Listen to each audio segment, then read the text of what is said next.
Now we're on to Unit 2, Lesson 4, Routing and Redundancy. This is a pretty neat one too. I think every time that you get to use the Internet Simulator on code.org, I think it's a pretty neat activity.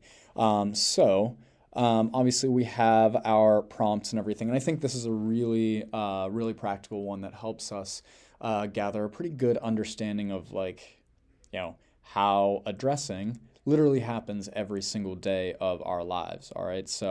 Um, Internet uses IP addresses and internet protocol communicate across the shared internet. All right. How's the system similar? How we send letters in the mail? How's it different? I mean, that's something that you can discuss on your own, but I think, it's pretty obvious. We have a protocol, at least here in the United States. I'm not sure about how other countries use it, but we have a protocol in the United States about how we address and send our letters. You have a return address, goes in the top left corner of an envelope. We have a delivery address, which goes in the center of the envelope, and then you have to put your stamp in the top right corner of the envelope. And the thing is, it's not just, you don't just put your name and the recipient's name on the return address and the delivery address. Additional information needs to be present for this mail system to work. And this is a protocol that the United States Mail Service has developed to ensure that. It's obviously not always perfect. Mail gets lost all the time. But there is a protocol in place to ensure that mail gets where it should be as efficiently as possible. We'll put it that way. You have to include in your return address, and actually, you don't even necessarily need to have a return address. All right, you don't have to have a return address on any envelopes, but kind of a formality. If you accidentally delivered mail that has the wrong address, all right, that mail will get sent back to you with a sticker on it that says that the mail is undeliverable. All right, but that is, as far as I know, really the only purpose for, or the only, yeah, so it's the only purpose for having a return address on an envelope. But there is a structure that you must follow whenever you are sending mail in order for the U.S. Mail Service to actually take care of your mail. And so that's a protocol that we use, or that the U.S. Mail Service uses, to make sure that your mail actually gets delivered. So feel free. You can discuss this however you want. If you come up with anything else in class, if you find anything interesting that you want to talk about in class, feel free to do that. But the main activity that you are going to be doing is going on the updated Internet Simulator. So if you take yourself to Unit 2, Lesson 4, it'll take you to a screen that's very similar to what you have seen before in the other internet simulators. So you can add routers, you can join routers, and even for me, let me even see what's going on here. So I can see that I myself am connected to router 1, but there's no one here to really get any sort of information from me. So here I am, it looks like I am in router 1.1, all right, right here.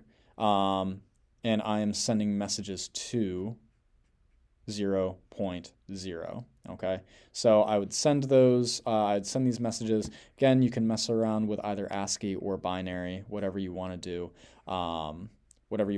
There, but it's probably easiest to just send things via ASCII. So mess around with those and see how this new updated internet simulator works.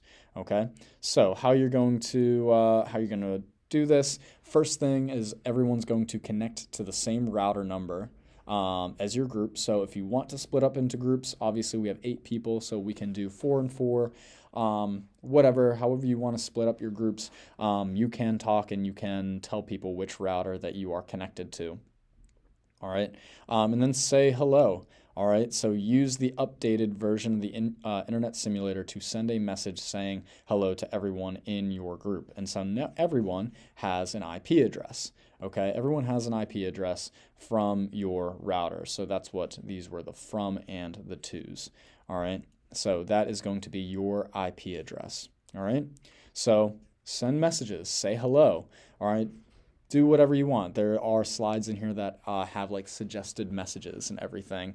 And we can talk about that. It's in the silly class survey slide. But before we even get down to there, after you have said hello, open the router logs. Okay, so you can click the log browser and then you can look at the messages. All right, so you can get a timestamp logged by router 2 from IP address 2.9 to IP address 2.14.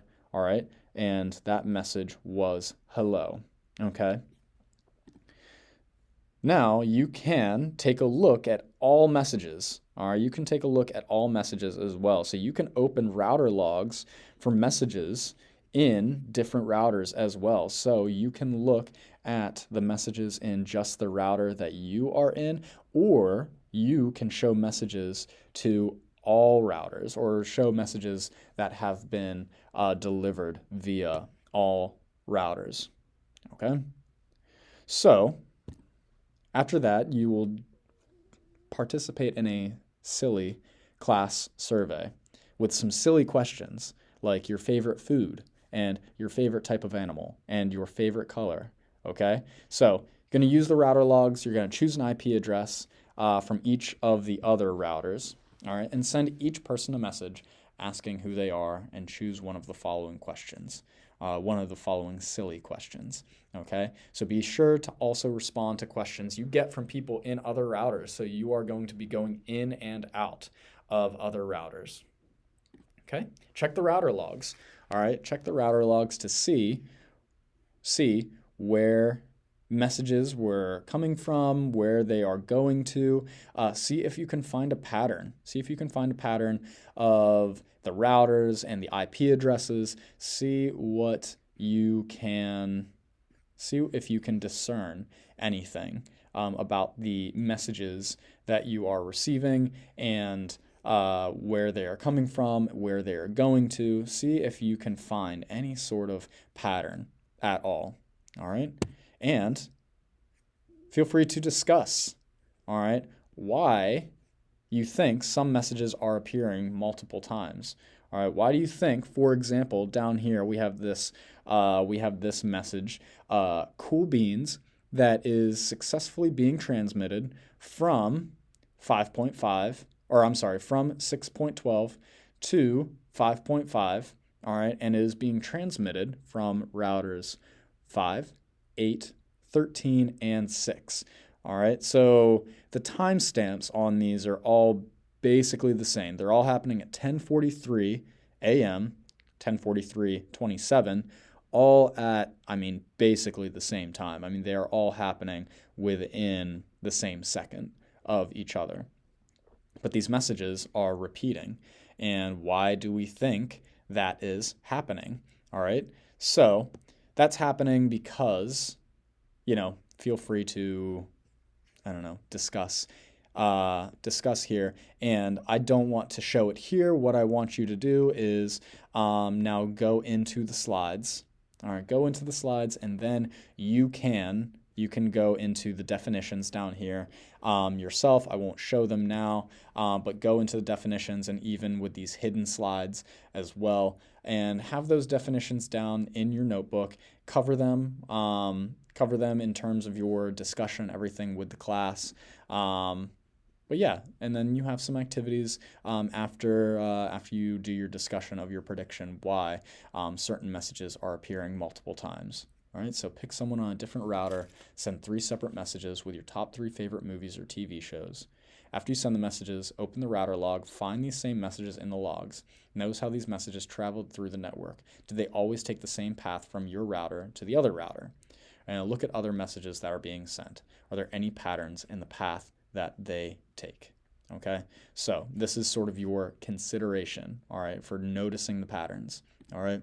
And what did you notice about the messages you sent in the router logs? Did they always take the same path from your router to the other router?